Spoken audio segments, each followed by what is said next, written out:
Buenos días a todos. Realmente estoy muy emocionado por las palabras de Ángela,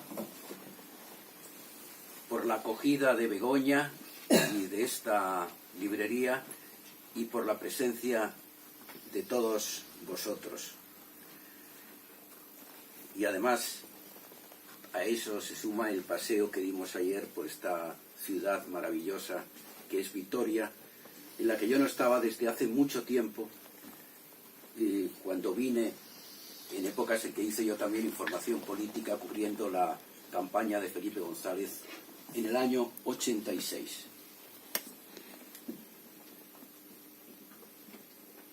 Creo que en primer lugar tengo que rendir homenaje en el nombre de Begoña a todos los libreros y las libreras que hay en España, que son fundamentales.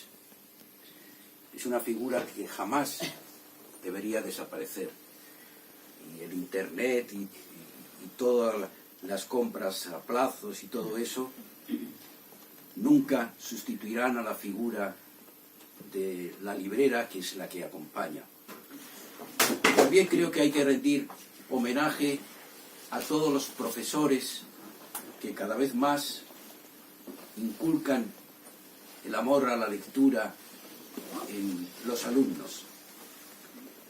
Y en este sentido, yo siempre recuerdo un texto muy emocionante de Luis Cernuda, que habla de su etapa del colegio y también de un sacerdote que había por allí, que era un hombre solitario, siempre leyendo, que les hablaba de lectura, y pasados los años, un día, yendo por una calle, ve pasar un cortejo fúnebre, y resulta que en ese cortejo fúnebre se enteró que la persona que había fallecido era aquel sacerdote que él había visto, con el que él había estudiado y con el que había convivido durante los años de colegio. Y se preguntaba por la soledad de ese ser con el que solo se pudo comunicar viéndole en los pasillos, en las clases por supuesto, pero que luego lo imaginaba solo en su casa, en su celda o habitación allí, leyendo, etc. Por eso yo quiero rendir homenaje en primer lugar a todos los... Y luego también rendir homenaje a los ausentes, que son los que más viven dentro de nosotros, porque nosotros realmente somos lo que nos hacen aquellos que ya estuvieron con nosotros y que ya no están, bien sea el padre, la madre, el amor, el profesor, como ya hemos visto, etcétera, etcétera. Los ausentes siguen actuando dentro de nosotros. Y por eso yo quiero recordar también algún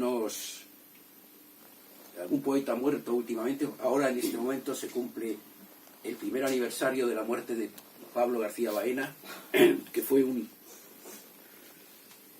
poeta con el que yo tuve mucha relación, sobre todo hace muchos años, cuando él regentaba una tienda de antigüedades en Torremolinos, y que ahora se cumple un año y acaba de aparecer precisamente en Pretextos un libro con la poesía inédita. Quiero recordar también a un gran amigo al que está dedicado a este libro, que es un poeta cordobés, fallecido de un cáncer a los 50 años, Eduardo García, que es uno de los grandes poetas cordobeses, jóvenes, y al que está dedicado este libro. Y en fin, podría pensar en otros muchos. Y antes de leer algún poema de Cielo y hablar un poco de su gestación, quisiera también recordar algo que me gusta recordar de otro poeta con el que también tengo mucha... Ha habido poetas que para mí han sido fundamentales. En primer lugar fue Vicente Aleixandre, con el que yo tuve una amistad muy profunda a lo largo de 10 años, desde el año 72 hasta que le otorgaron el premio Nobel. Le veía prácticamente 2 o 3 veces cada mes en su casa, y charlábamos mucho, y el tema único de charlar, aparte de hablar de literatura, pues fue el amor. Y yo estaba escribiendo entonces el primer libro y él me ayudó mucho a la escritura de ese primer libro, aunque siempre me decía una cosa, Vicente Aleixandre, que me ha servido un poco también como norma en la vida. Importante es escribir, y escribir poesía, por supuesto, pero si tú en algún momento tienes la oportunidad de elegir entre escribir un poema o vivir una noche de amor, no lo dudes. Vive la noche de amor y luego ya escribirás o no el poema, que eso es lo de menos. Eso me acuerdo que me lo decía y fue algo que me quedó dentro. Igual que también él solía decir que no hay que tener amigos literarios, sino simplemente amigos. ¿Qué es eso de amigos literarios? Son amigos o no amigos, no hay amigos literarios. Aparte de que hay muchos lectores que son mejores poetas que los propios poetas. Por eso, y ya termino esta introducción, dice Francisco Brines, con el que también yo tengo, que está ahora ya muy delicado, y además en la fundación dedicada a él, hay una fundación que se va a crear ahora en Oliva, en la provincia de Valencia, el día 30 de este mes. Decía que el buen lector de poesía es aquel que mientras está leyendo un poema está escribiendo él a su vez otro poema, no en el papel sino en el aire. Y entonces se pregunta, ¿y qué poema está escribiendo?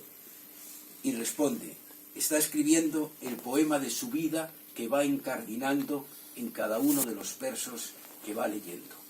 Yo creo que eso es lo importante. Si un poema realmente cumple su cometido, es si consigue incardinarse en la vida de los lectores. Y muchas veces esa incardinación es muy superior a lo que sintió hasta el propio poeta, porque hay muchos lectores que tienen una sensibilidad mucho mayor que el propio poeta, aunque no escriban, porque naturalmente para ser sensibles no es necesario escribir. Y dicho esto, pues ya quisiera leer algún poema de este libro, que es un libro que no sé cómo ha surgido, porque así como en Tormenta Transparente o El pulso de las nubes tengo conciencia de cuando lo he ido escribiendo, este libro surgió casi de pronto y no podría decirlo. Sí sé que cuando escribía Tormenta Transparente, que sé que es un libro que a ti te gusta mucho, viví la historia de amor más intensa que había vivido jamás, pero que solo existía en el lenguaje. Eso indica hasta qué punto el lenguaje de la poesía crea una vida exenta, que a veces se corresponde con la propia vida del que escribe o no. Porque muchas veces lo que hacemos es escribir aquello que no podemos vivir. Pero claro, hay que escribirlo, aunque exista una experiencia personal, hay que transmitir esa experiencia personal y la emoción de modo que sirva para todos, que sirva para todos los lectores, ¿no? Y ahí es donde está realmente la verdad de la poesía y la capacidad que puede tener un poeta para comunicar, porque no se trata de comunicar directamente una experiencia personal, sino, como tantas veces se ha dicho, es la contemplación de una experiencia lo que se transmite.